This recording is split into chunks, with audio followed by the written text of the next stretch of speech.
안녕하세요. 이번 영상에서는 정수와 유리수의 사칙연산에 대해서 알아보도록 하겠습니다. 사칙연산은 더하기, 빼기, 곱하기, 나누기를 통틀어서 이루는 말입니다. 우선은 기본 개념 두 개를 먼저 이야기를 하고 시작하겠습니다. 첫 번째 기본 개념은 바로 부호가 붙지 않은 것은 양수라는 것입니다. 7, 15, 4분의 5와 같은 숫자들을 읽고 쓸 때 우리는 단지 숫자만을 가지고 이야기를 합니다. 양수인 숫자들은 플러스 7, 플러스 15, 플러스 4분의 5와 같이 이런 식으로 부호를 사용하여 나타내기도 하지만 편의상 부호를 생략해서 나타냅니다. 두 번째 기본 개념은 바로 마이너스는 방향을 바꿔준다는 것입니다. 이전 영상에서 수직선의 숫자를 대응시킬 때 양수는 그대로 개수로서 대응시키고 음수는 0을 기준으로 0의 반대편에 있으므로 마이너스 부호를 붙여서 나타냈습니다. 여기서 확장하여 마이너스 부호를 사용할 때 수직선을 기준으로 방향을 바꿔준다고 생각을 하면 됩니다. 우선은 더하기와 빼기에 대하여 이야기하겠습니다. 더하기와 빼기는 다음에 제시되는 예들을 수직선을 이용하여 생각해 보겠습니다. 우리는 기본적으로 학생이 오른쪽 방향을 바라보고 있다고 생각하겠습니다. 가장 처음으로 플러스 4 더하기 플러스 3이 있습니다. 더하기는 0부터 시작되므로 원점에서 출발하여 앞으로 4만큼 간 후 다시 앞으로 3만큼 가면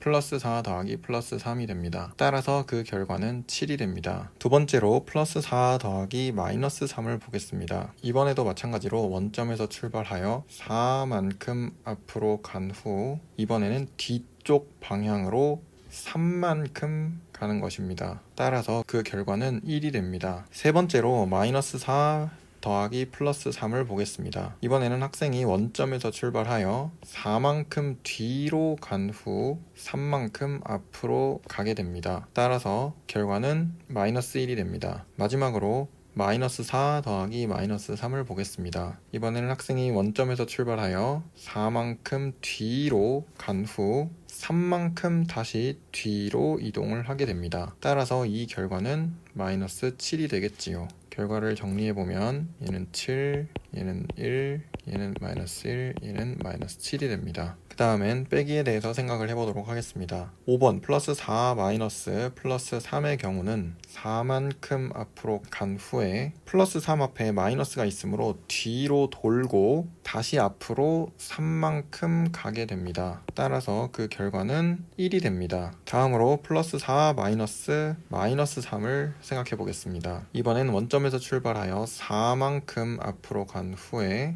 마이너스가 있으므로 뒤로 돌아서 마이너스 3이므로 뒤로 3칸을 가면 됩니다. 따라서 이 경우엔 결과가 7이 되겠습니다. 이번에는 마이너스 4 마이너스 플러스 3에 대해서 생각해 보도록 하겠습니다. 우선 원점에서 4만큼 뒤로 간 후에 방향을 바꾸고 그대로 3만큼 앞으로 가면 그 결과가 됩니다. 따라서 그 결과는 마이너스 7이 되게 됩니다. 마지막으로 마이너스 4 마이너스 3에 대해서 생각해 보도록 하겠습니다. 원점에서 출발하여 4만큼 뒤로 간 후에 방향을 바꾸고 다시 3만큼 뒤로 가게 됩니다. 그래서 결과는 마이너스 1이 되게 되지요. 이상의 결과를 종합하면 플러스 4 마이너스 플러스 3은 1이 되고 플러스 4 마이너스 3은 7이 되고 마이너스 4 마이너스 플러스 3은 마이너스 7이 되고 마이너스 4 마이너스 3은 마이너스 1이 되게 됩니다. 여기서 2번과 5번에 대해서 생각해 보겠습니다. 파란색 화살표를 앞으로 라고 하고 빨간색 화살표를 뒤로 라고 하면 2번의 경우엔 앞으로 4칸을 갔다가 뒤로 3칸을 가는 것이고 5번의 경우엔 앞으로 4칸을 갔다가 방향을 바꿔서 뒤로 3칸을 가는 것이므로 그 결과가 똑같이 1이 되게 됩니다. 5번과 같은 뺄셈은 학생이 바라보는 방향을 바꿔주는 역할을 합니다. 방향을 바꿔서 앞으로 가는 것과 방향을 그대로 한 상태로 뒤로 간 것은 보시는 바와 같이 결과가 같게 됩니다. 따라서 2번과 5번의 결과가 같이 1이 나오게 됩니다. 이를 통해 생각해보면 뺄셈은 덧셈을 반대로 한 것이라고 생각할 수 있습니다. 이것을 반대로 더하기 또는 거꾸로 더하기라고 생각할 수도 있습니다. 따라서 이전 영상에서 이야기했던 뺄셈도 덧셈의 일종이라는 것을 알 수 있습니다. 2번, 5번과 마찬가지로 1번과 6번 그리고 3번과 8번 그리고 4번과 7번이 같은 방식으로 연관되어 있습니다. 이렇게 연관된 것들은 스스로 생각해 보시면 더 깊은 이해를 하실 수 있을 것입니다. 다음으로 덧셈의 연산법칙에 대해서 알아보도록 하겠습니다. 덧셈에는 교환법칙과 결합법칙의 두 가지 연산법칙이 있습니다. 우선은 교환법칙부터 보겠습니다. 교환법칙은 자리를 바꾸어도 결과는 같다라는 법칙입니다. 더하기는 보이는 것을 모두 다 더하는 것이므로 A와 B를 더한 것과 B와 A를 더한 것은 본질적으로 그 개수가 같으므로 자리를 바꾸어도 결과가 같게 됩니다. 결합법칙은 더하는 순서를 바꾸어도 결과는 같다라는 법칙입니다. 예를 들어서 A 더하기 B 더하기 C라는 것이 있다고 해보겠습니다. 그러면 더하는 순서를 A와 B를 먼저 더할지 B와 C를 먼저 더할지를 결정을 할 수 있는데요. 보이는 것을 모두 다 더하는 것이기 때문에 A와 B를 먼저 더하는 것과 B와 C를 먼저 더한 후에 A를 더하는 것은 결과적으로 같게 됩니다. 그럼 다음으로 곱셈에 대해서 생각해 보도록 하겠습니다. 곱셈은 여러 번 더하는 것이라고도 했고 또 어떤 숫자를 복제하는 것이라고도 했습니다. 그런데 우리가 지금 다루는 곱셈 연산은 단순히 양수만을 계산하는 것이 아니라 음수도 포함되어 있습니다. 따라서 우선은 음수를 곱할 때 어떻게 계산을 할지 생각을 해보겠습니다. 양수의 대표 주자는 플러스 1이고 음수의 대표 주자는 마이너스 1입니다. 따라서 우선은 이렇게 4개와 같이 1과 마이너스 1의 곱셈 조합 4개를 살펴보고 일반적인 숫자가 나왔을 때 어떻게 할지 생각을 해보겠습니다. 우선은 플러스 1과 플러스 1의 곱입니다. 곱셈은 1에서부터 시작하므로 앞에 1 곱하기가 생략이 되어 있고 그러면 1에서부터 출발하게 됩니다. 1에서부터 출발하여 한 개 있는 것이고 그것이 또 한 개 있는 것이므로 위치가 변하지 않겠죠. 그래서 1 곱하기 1은 1이 됩니다. 다음으로 플러스 1 곱하기 마이너스 1을 생각해 보겠습니다. 플러스 1은 1이 한 개 있는 것이고 마이너스 1은 그 반대 방향으로 가라는 것이므로 반대 방향으로 보내면 마이너스 1이 됩니다. 여기서 반대 방향은 0을 기준으로 하는 반대 방향입니다. 그래서 플러스 1과 마이너스 1이 이렇게 반대 방향이 되지요. 세 번째로 마이너스 1 곱하기 플러스 1을 생각해 보겠습니다. 아까와 같이 1 곱하기가 생략되어 있다고 보면 1에서 마이너스 1을 곱해줬으므로 반대 방향으로 위치를 옮기라는 뜻이고 이후에 다시 플러스 1을 곱했으므로 마이너스 1이 한 개 있다는 뜻이므로 마이너스 1이 되게 됩니다. 다음으로 마이너스 1 곱하기 마이너스 1에 대해서 생각해 보도록 하겠습니다. 이것도 마찬가지로 1 곱하기가 앞에서 생략되어 있다고 생각을 하면 1에서 반대 방향으로 갔다가 다시 반대 방향으로 한 번 가라는 뜻입니다. 따라서 마이너스 1 곱하기 마이너스 1이 1이 된다는 사실을 알 수 있습니다. 이상을 정리를 해보면 플러스 1 곱하기 플러스 1은 1이고 얘는 마이너스 1, 얘는 마이너스 1, 얘는 다시 1이 됩니다. 마이너스 1 곱하기 마이너스 1이 1이 된다는 사실을 이 위치에서 마이너스 1 쪽으로 방향을 한번 바꾸어 갔다가 다시 방향을 바꾸어 돌아오는 것, 이렇게 생각을 해주시면 되겠습니다. 그럼 다음으로 일반적인 숫자에 대해서 생각을 해보도록 하겠습니다. 이 영상에서는 2와 3으로 예시를 들겠습니다. 처음에 1에서 곱하기가 출발한다고 했으므로 곱하기 1이 생략된 것을 표시를 해주면 1에서 그것의 2배만큼을 뻥튀기를 하고 그것의 이런 식으로 3배만큼을 뻥튀기를 해야 되므로 결과는 6이 됩니다. 마찬가지로 1에서부터 출발하여 2배만큼을 뻥튀기한 후에 이번에는 반대로 3배를 복제를 했죠. 그래서 방향을 바꾸어 준 상태에서 3배만큼을 복제를 해주면 마이너스 6이 되게 됩니다. 다음으로 1인 상태에서 이번에는 방향을 바꾸어 2배만큼 복제를 했으니 마이너스 2가 되게 되고요.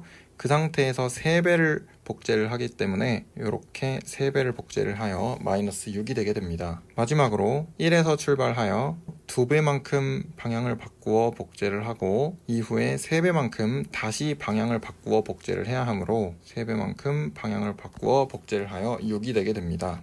따라서 이 결과들을 종합해보면 얘는 6이고 얘는 마이너스 6, 얘는 마이너스 6, 얘는 6이 됩니다. 이런 식으로 양수와 음수가 섞인 곱셈을 방향을 바꾸는 것을 통해서 쉽게 할 수 있습니다. 이번에는 곱셈의 연산법칙에 대해서 생각해 보도록 하겠습니다. 곱하기를 도형으로 나타내면 직사각형이라고 했습니다. 이 관점에서 연산법칙을 다루어 보도록 하겠습니다. 우선은 여기 2 곱하기 3이 있다고 해보면 이것은 3이 2개 있다는 것을 나타냅니다. 그래서 조그마한 공 3개를 한 묶음으로 묶어 놓은 것이 두 줄 있다고 보면 이런 식으로 3 곱하기 2의 결과가 6이라는 것을 알 수 있지요. 그런데 이것을 회전을 시켜 보겠습니다. 회전을 시켜보면 이렇게 나타낼 수 있고, 이것은 반대로 공 2개짜리 줄이 3줄 있다고 생각을 할 수 있고요.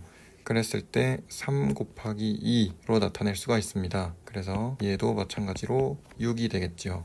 이것을 일반화하면 다음과 같습니다. 어떤 직사각형이 있다고 하고 여기에 공이 가로로 세로로 A개 가로로 B개 있다고 하겠습니다. 그러면 이 결과는 A 곱하기 B가 되지요. 이것을 회전을 시키면 이렇게 길쭉하게 되고 가로가 A개, 세로가 B개가 됩니다. 따라서 이것은 B 곱하기 A라고 쓸 수 있고 A 곱하기 B와 B 곱하기 A 같다고 할 수 있습니다. 이것을 바로 여기 있는 두 숫자를 서로 교환했다. 그래서 이런 식으로 교환해서 순서가 바뀌었다 해서 교환 법칙이라고 합니다. 다음으로는 3차원으로 생각을 해보겠습니다. 이렇게 직육면체 모양의 상자가 있고 이 상자에 공이 가로에 4개, 세로에 3개, 높이에 2개가 있다고 하겠습니다. 이렇게 되었을 때 이것은 아까처럼 4 곱하기 3 곱하기 2개의 공이 있다고 할 수 있습니다. 그런데 우리는 먼저 밑면을 먼저 계산을 하고 이후에 높이를 계산을 하기 때문에 4 곱하기 3을 먼저 계산을 한다고 생각을 할 수 있지요. 그런데 이것을 다시 돌려놓으면 이런 식으로 가로가 2개, 세로가 3개, 높이가 4개라고 할 수 있고, 그런데 이것을 조금 돌려놓으면 이런 식으로 높이가 4개, 가로가 3개, 세로가 2개인 형태로 돌려놓을 수 있고요. 이렇게 됐을 때는 3 곱하기 2 곱하기 4라고 할 수 있습니다. 그런데 교환법칙이 성립하므로 이것을 4 곱하기 3 곱하기 2 이렇게 3 곱하기 2를 먼저 한다고 생각을 할 수 있지요. 여기 있는 공의 개수와 여기 있는 공의 개수는 같게 되므로 4와 3을 먼저 계산을 한 것과 3과 2를 먼저 계산을 한 것은 결과적으로 계산 결과가 같게 됩니다. 이것을 일반화해보면 이런 식으로 큐브를 보았을 때 가로가 A, 세로가 B, 높이가 C인 직육면체를 생각을 했을 때 이 직육면체를 돌린 것과 돌리지 않은 것은 그 직육면체의 부피가 같으므로 A 곱하기 B 곱하기 C에서 A와 B를 먼저 계산한 것과 B와 C를 먼저 계산한 것은 결과가 같게 됩니다. 이것을 결합법칙이라고 합니다. 다음으로는 직사각형을 볼 텐데요. 이렇게 두 개를 합한 직사각형이 있다고 하겠습니다. 세로의 길이는 A로 같고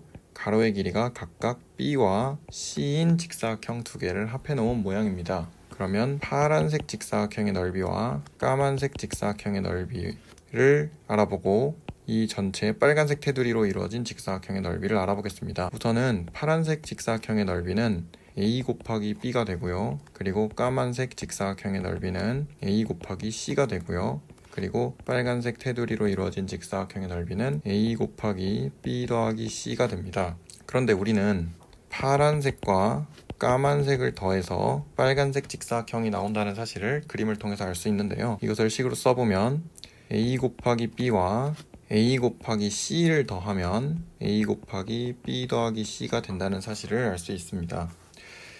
여기서 이 A를 B와 C에 분배를 해주는 형태로 이 식이 이루어져 있는데요. 그래서 이것을 분배 법칙이라고 합니다. 다음으로 정수와 유리수의 나눗셈에 대해서 이야기를 해보도록 하겠습니다. 나눗셈도 앞에서 보았던 수직선을 이용하여 생각을 해보겠습니다. 다음과 같이 수직선이 있고 6 나누기 3을 생각해 보겠습니다. 나누기는 묶기이므로 일자리 단위자를 6개를 놓은 것을 3개씩 묶어 보겠습니다.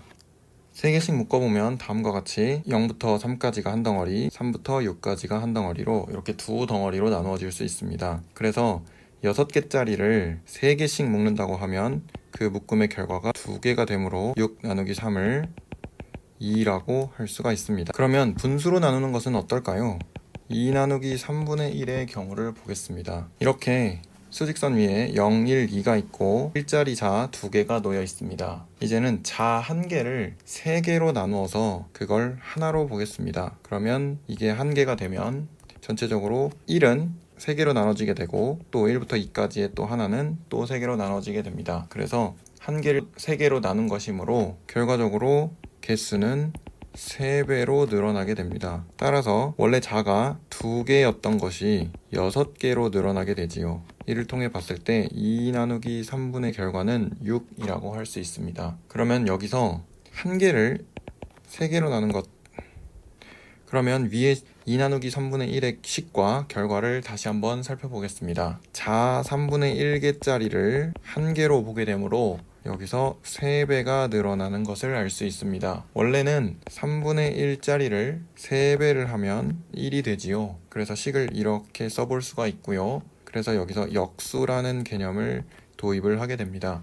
그래서 3분의 1의 역수가 3이다 라고 하여 계산을 쉽게 할 수 있습니다. 위의 식에서 2 나누기 3분의 1은 한 조각을 3개로 나눈 것으로 2를 채우면 몇 조각으로 채워지는지를 나타내는 것이므로 나누어진 개수는 3배가 늘어난다고 할 수가 있고, 그래서 이것은 2 곱하기 3과 같다고 할 수가 있습니다. 그런데 3분의 1의 역수가 3이었으므로 나누기를 곱하기로 바꾸어서 계산을 할 수가 있게 됩니다. 이때 역수를 사용을 하는 것이지요. 그래서 예를 들어서 아까 6 나누기 3의 경우에도 역수를 사용을 하면 6 곱하기 3분의 1이 되고 이것은 2가 되게 됩니다. 이것을 모든 유리수로 확장 가능합니다. 이상으로 나눗셈에 대한 설명까지 마치겠습니다. 이상으로 정수와 유리수의 계산에 대해서 알아보았습니다. 시청해주셔서 감사합니다.